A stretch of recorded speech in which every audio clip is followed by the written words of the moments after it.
चरित्र की परिभाषा विचार गोष्ठी आज आयोजित है कार्यक्रम। युवाओं को क्या संदेश देना चाहते हैं? देखिए, मेरा नाम कर्नल तेजेंद्र पाल त्यागी है। मैं राष्ट्रीय सैनिक संस्था का नेतृत्व करता हूँ। ये ऑर्गेनाइजेशन 25 साल पुराना अराजनीतिक और अकेला राष्ट्रीय स्तर पर ऐसा संगठन है जिसमें फौजी भी हैं और आदरणीय सिविलियन नागरिक भी हैं।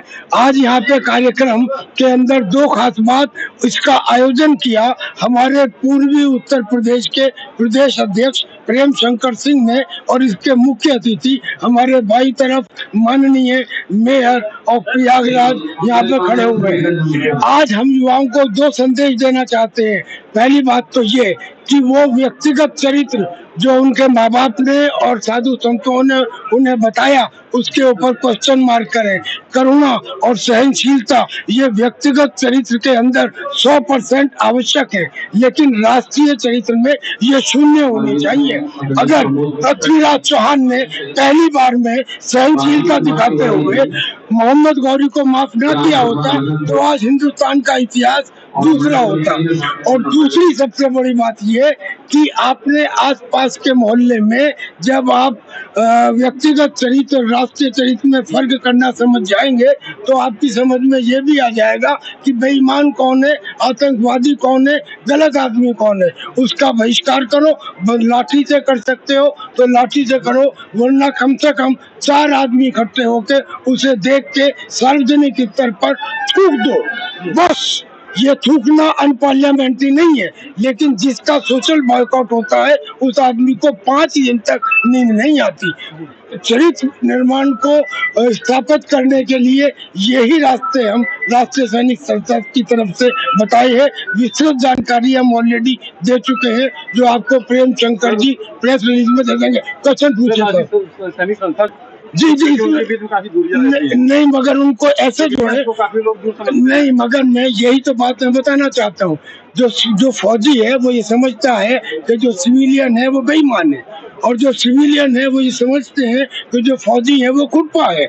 और इस दोनों विचारधाराओं को जोड़ने के लिए ही इनको ये संगठन 25 साल पहले बनाया गया। सिपाहियों को बताया गया कि चंद्रशेखर आजाद और भगत सिंह तुमसे बड़े देशभक्त थे, केवल अपने आप को देशभक्त ना समझो। और क्या संदेश देना चाहेंगे सर? मैं संदेश ये देना चाहूंगा कि देशभक्त नागरिक और पूर्व सैनिक मिलके अब अगर चरित्र निर्माण की दिशा में बढ़े तो आज देश की स्थिति ऐसी हो चुकी है कि कब क्या हो जाए किसी को नहीं पता। ऐसे में हमारा जो एक उद्देश्य है कि हम स्कूलों में जाके हम 20,000 बच्चों को प्रशिक्षण दे चुके हैं। आज भी हमने यहाँ पे 10 बच्चों को बुलाया था गार्ड ऑफ ऑनर देने के लिए। एक शुरुआत से काफी अर्से से चालू होगा कि ये केवल 8वीं और 9वीं और 10वीं क्लास के बच्चों के लिए होगा। और इस प्रशिक्षण में न केवल ड्रिल, पीटी, एम्बुश और पेट्रोलिंग, बल्कि इसके अंदर ये भी बताया जाएगा कि संविधान की धारा 51 में जो 11 कर्तव्य हैं उनके बारे में भी। यानी कि यहाँ से प्रशिक्षण लेने वाला बच्चा कहीं बस नहीं जलाएगा, रेल नहीं फूकेगा। आप समझ रहे हैं सर?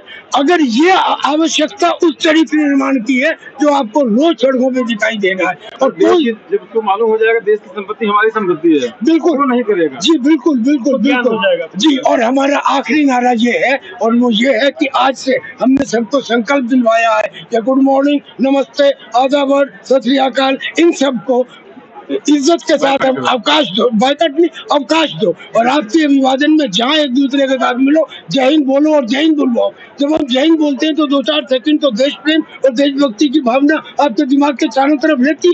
कल्पना कीजिए प्रयागराज की मेजा धरती के लोग, इतने अच्छे लोग, अगर पूरे श्रद्धा, विश्वास और प्रेम के साथ दिन में कई बार जय हिंद बोलेंगे और जय हिंद बुलवाएंगे तो फिर समझ लो कि देशभक्ति प्रारंभ हो गई। यही तो है देशभक्ति का, और कोई जादू तो नहीं होता। देखिए, और प्रयागराज गणेश किशोरवानी जी हैं। चरित्र की परिभाषा संगोष्ठी है, विचार गोष्ठी है, क्या कहेंगे युवाओं के लिए? निश्चित रूप से मैं राष्ट्रीय सैनिक संस्था के सम्मानित आदरणीय त्यागी जी का हृदय से अभिनंदन करता हूँ, आदरणीय प्रेम शंकर सिंह जी का, जिन्होंने आज जो देश की एक आवश्यकता बन चुकी है। ये बात सही है कि हम देश के लिए मरना तो जानते हैं, लेकिन देश के लिए जीना नहीं जानते, देश के लिए करना नहीं जानते। इस भाव को जागृत करने के लिए इस संस्था ने बहुत ही महत्वपूर्ण अभियान चलाए हैं, जिसमें लगभग 20,000 से ज़्यादा युवाओं को प्रशिक्षित करने का कार्य किया गया है। मेजा की इस धरती पर भी इस प्रकार की कार्यशाला के माध्यम से पूरे प्रयागराज की जनता को एक संदेश देने का काम किया गया, क्योंकि प्रयागराज एक परिवर्तन की भूमि रही है। देश के अनेक सामाजिक, राजनीतिक और आंदोलनों में प्रयागराज की अपनी भूमिका रही। प्रयागराज से जो आवाज़ उठती है, मैं समझता हूँ पूरा देश उस आवाज़ को ग्रहण करता है। तो एक व्यक्तिगत चरित्र व्यक्ति का किस प्रकार से होना चाहिए, राष्ट्रीय चरित्र किस प्रकार से व्यक्ति का होना चाहिए, दोनों में क्या अंतर होना चाहिए, आज उसी चीज़ को यहाँ पर स्पष्ट करने का कार्य राष्ट्रीय सैनिक संस्था के द्वारा किया गया है। मैं बहुत ही अभिभूत हूँ इस कार्यक्रम में आकर के, और एक नई सोच का जन्म यहाँ से हो रहा है कि एक व्यक्ति के रूप में, एक संस्था के रूप में, एक अधिकारी के रूप में, एक कर्मचारी के रूप में, एक आम नागरिक के रूप में, एक सैनिक के रूप में समाज के प्रति, देश के प्रति जो हमारी जिम्मेदारी है, जब तक उसका भान हमको नहीं होगा, हम बहुत बड़े पदाधिकारी बन जाए, हम अपने कर्तव्यों का निर्वहन नहीं कर सकते। इसलिए कर्तव्य का, दायित्व का बोध जब तक व्यक्ति के अंदर नहीं होगा, तब तक वह सर्वोत्तम अपना नहीं दे सकता है। तो उसी सर्वोत्तम का भान कराने के लिए इस कार्यक्रम का आयोजन किया गया है। मैं हृदय से शुभकामनाएं देता हूँ। बहुत धन्यवाद।